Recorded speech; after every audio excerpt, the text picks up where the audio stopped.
If you're a fan of Teslong, then you either have a rigid Teslong or you have a flexible. The flexible, great for storage, a little bit harder to use down the tube. If you have a rigid, a little harder to store, but fantastic down the tube. Now they have the best of both worlds with the folding borescope. Let's check. So here we go. I've said it before, I'll say it again. I'm a big fan of Teslong borescopes. I've had fantastic luck with them. A number of shooters that I hang out with use them. When we travel, we have them. And there's always been the choice of either the flexible or the rigid. Now the flexible, I have one that I travel with. It rolls up into a little soft case. The rigid I have here at home. I just find the rigid is a little easier to use when you're actually putting it down a barrel as opposed to the flexible, which you have to kind of maneuver just a little bit more. But now, potentially, you have the best of both worlds. This is their new NTG200H Focus and Fold borescope, and I've been playing with this one for about a month now, and I've been really happy with it. I was a little worried because of the folding aspect, and I didn't necessarily want to do a review right away because it's a little weird, and I'll show you. You know, with the folding, you kind of got to get over a little mental weirdness with it folding a cable. But you've obviously got your borescope in here. You've got a charging cable, a couple of alcohol pads, and then a kickstand that holds up your monitor if you want. I've honestly never used it, but it's a USB-C charging cable, which is great because I think most everything is moving the direction of USB-C. So it's good that they're keeping up with that. You have one cable, which is going to be just USB-C, and that is going to be for using their in-house monitor here.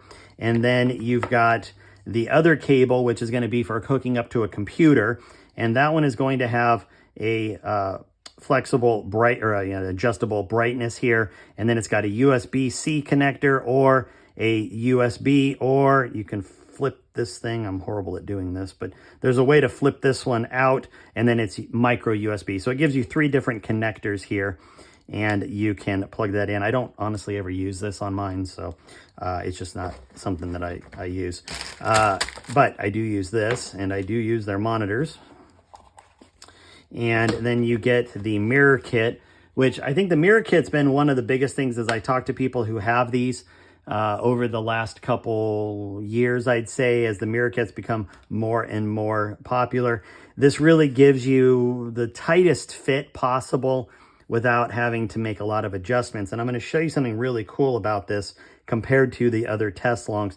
Now, I obviously have the one that I use missing, and that's going to be the B, which goes up to 243 caliber. The next one up is 30 caliber, and that's obviously too big for what I need. So let me get this hooked up. I am going to show you what we got going on. So first, we plug in the USB or the USB-C side. It does have a push lock, so you can't, once it's engaged, you can't pull it out until you push on that button, so make sure that you do that. Okay, down here you have the charging port, and you have the USB-C card, so if you need to pull out the card and take a look on the computer, you can certainly do that. In fact, that's how I do these videos with it, you'll see. Control-wise, we can turn it on with the blue button here.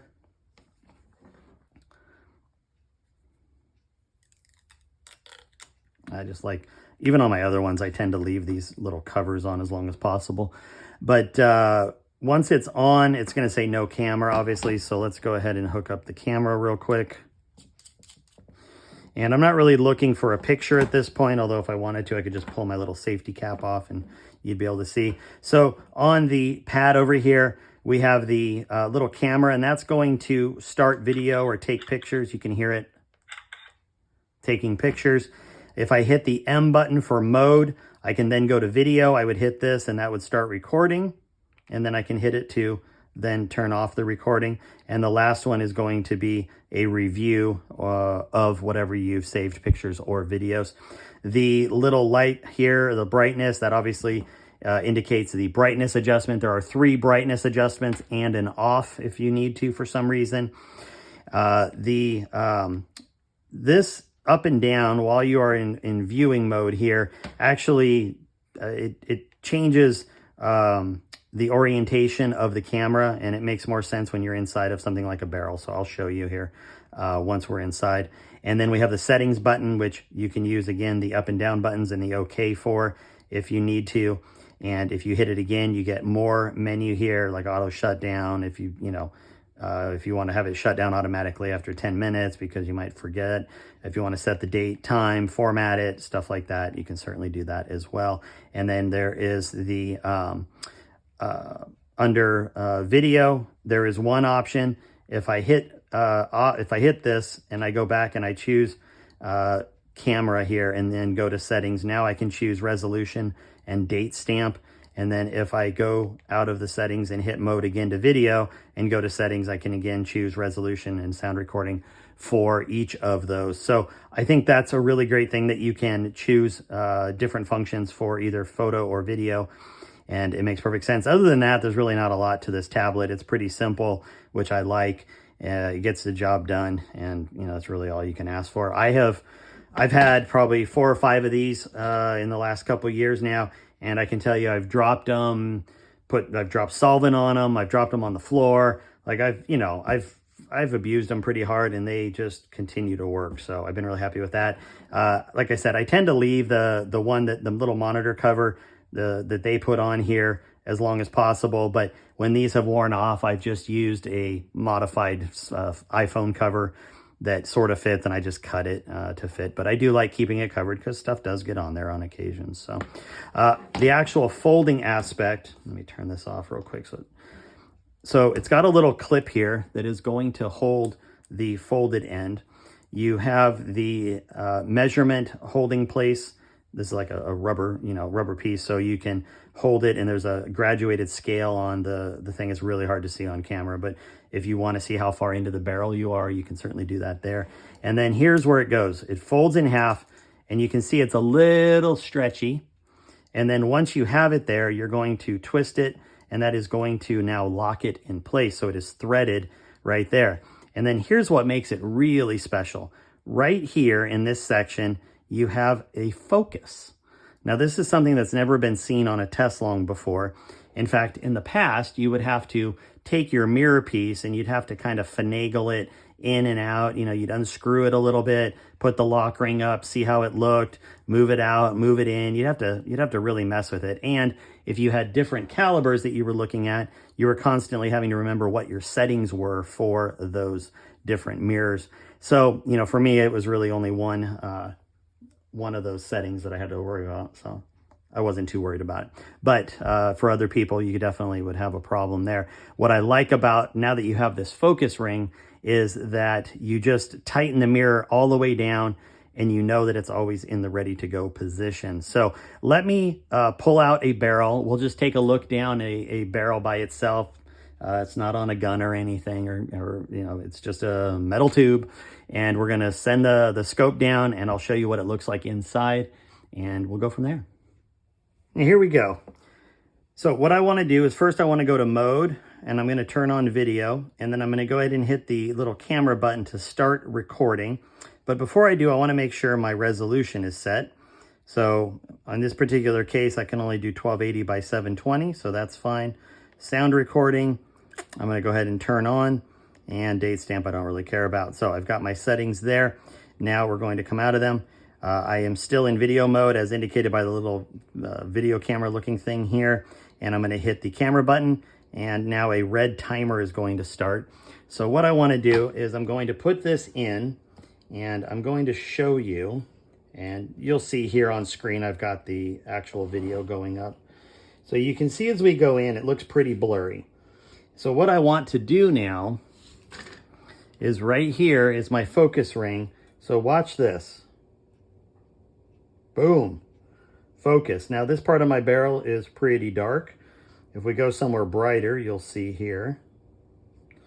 Again, I can take it out of focus if I need to, right here, and then focus it back in. Now keep in mind that if there was one downside, it's that the focus ring is up here because it is dealing with a smaller amount of the cable at that point to help it focus.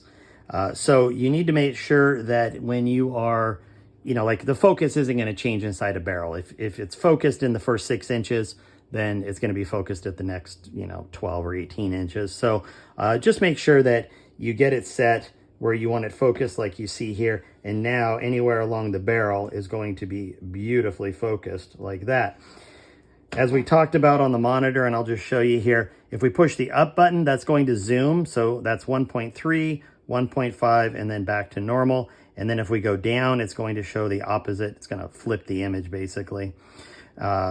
But really the zoom is the only thing maybe you'd want to use at some point here. So again, if we go in, you can see here, like this barrel obviously needs a little bit of cleaning. It's a little bit dark right here before we get to the chamber. So this is all in the first probably 6 to 9 inches right here. And we can take it out of focus and we can bring it back into focus. And look at that. It's just so much easier than dealing with the mirror. So I really, really like that feature. And, you know, I mean, that's it. It's a borescope. It does what it's supposed to.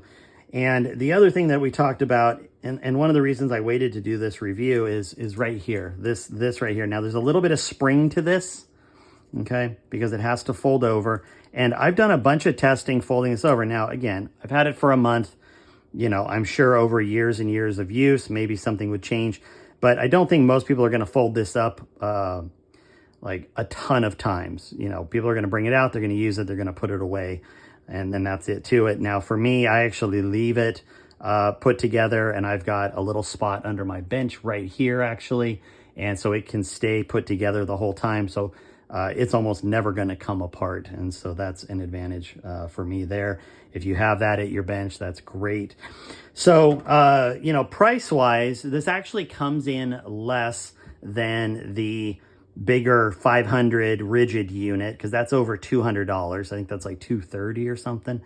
This here is in the high 100s. I want to say it's like 180 or 190. I don't remember offhand, and it's Amazon, so things change day to day. But again, I'll have a link down in the description. I don't really have too much more to say about it because it does what it says. It's a good borescope. It has all the same principles that all the other Teslongs have had. And that's good because it means I know how to use it. So let me stop my recording there. You know, if it's something that you're looking for, if you've been maybe thinking about getting one of these, but you haven't been sure on whether you want a flexible or whether you want a rigid, this might be the option for you. Or the focus alone might make it worth it, you know, if you're really looking for something that can do some detailed work. So anyway, hope this helps. I know there's a lot of different Teslongs to choose from. And please feel free to check out any of my other videos. I do have a playlist with all of the Teslong cameras on there. So if you want to see what other ones are doing, feel free to check out my playlist. And as always, I appreciate you watching. Have a good day. We'll talk later.